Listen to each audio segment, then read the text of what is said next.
Ratios Lesson 1 continued. Yesterday you saw a quick video through Khan Academy where we have the introduction to ratios. Today let's take some notes on ratios.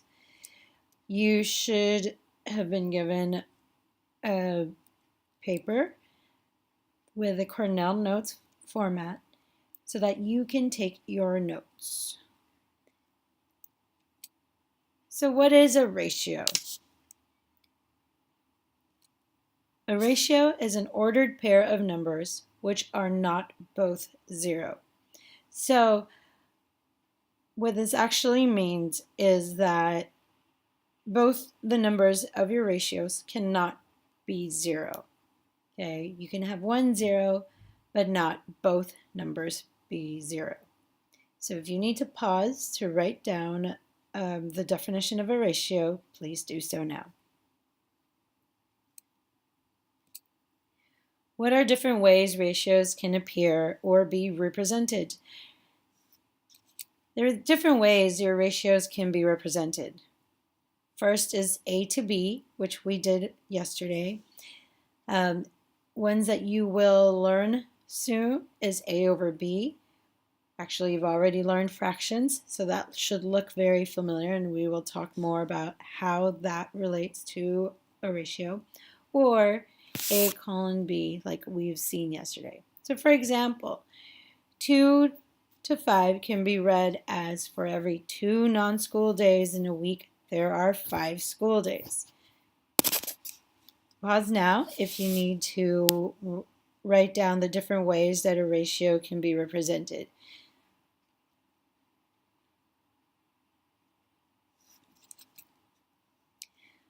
Continue to take more notes. Why is an order of numbers important in writing ratios? The order of numbers is important to the meaning of the ratio because switching the numbers changes the relationship. The description of the ratio relationship tells us the correct order for the numbers in the ratio.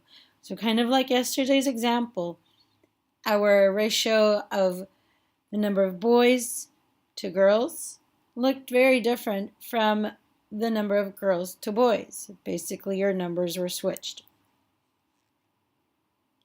Pause now if you need to write this down in your notes.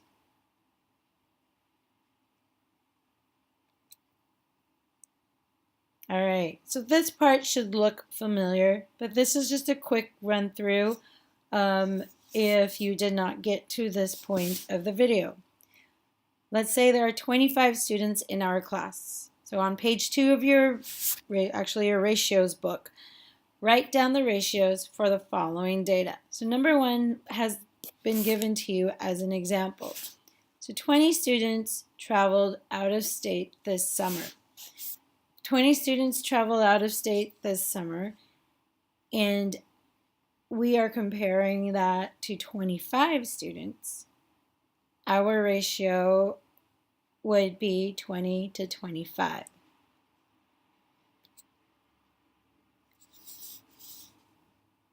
Five students did not travel out of state this summer. What would that ratio be written down when we're talking about 5 students out of the 25 students? So the 5 students who did not travel out of state this summer to the 25 students in our class.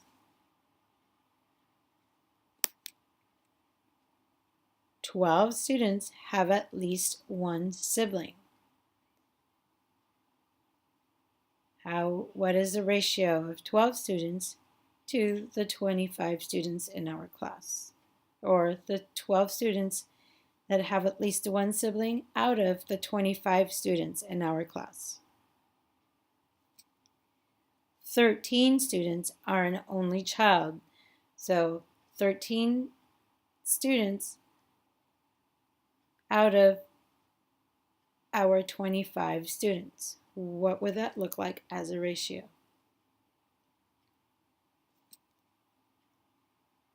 Number 5, 22 that said that math is their favorite class? What is the ratio of the students that said that math is their favorite class to the total number of students in our class? And number 6, the 3 that said that math was their second favorite class to the total number of students in our class.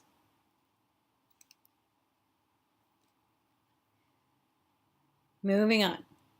So, look around the room to find quantities to compare. Write your statement that represents your ratio. So here's an example, and I want you to try to find your own example. Yesterday I saw another student compare the number of students who had their hair up to the number of students who had their hair down.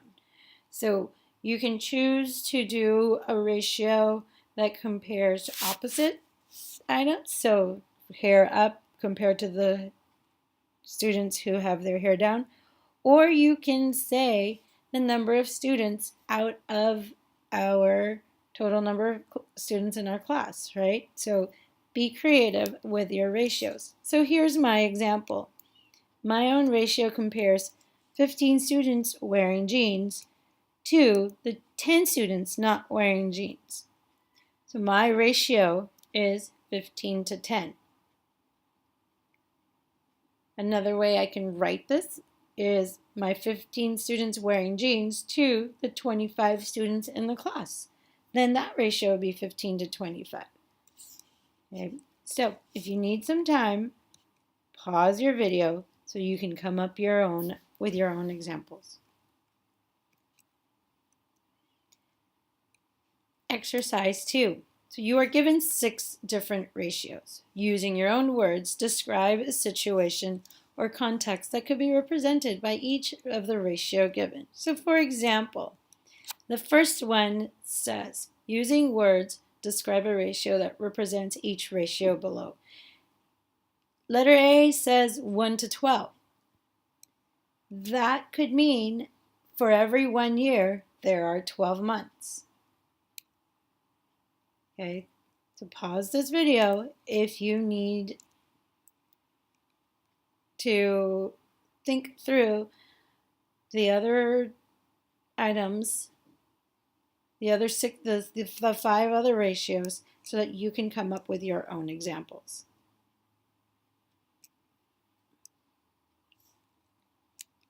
So in closing, this is part of the notes that you should have taken earlier. This is just to emphasize how important it is for you to know this information. A ratio is an ordered pair of numbers which are not both 0. It is a comparison of 2 quantities.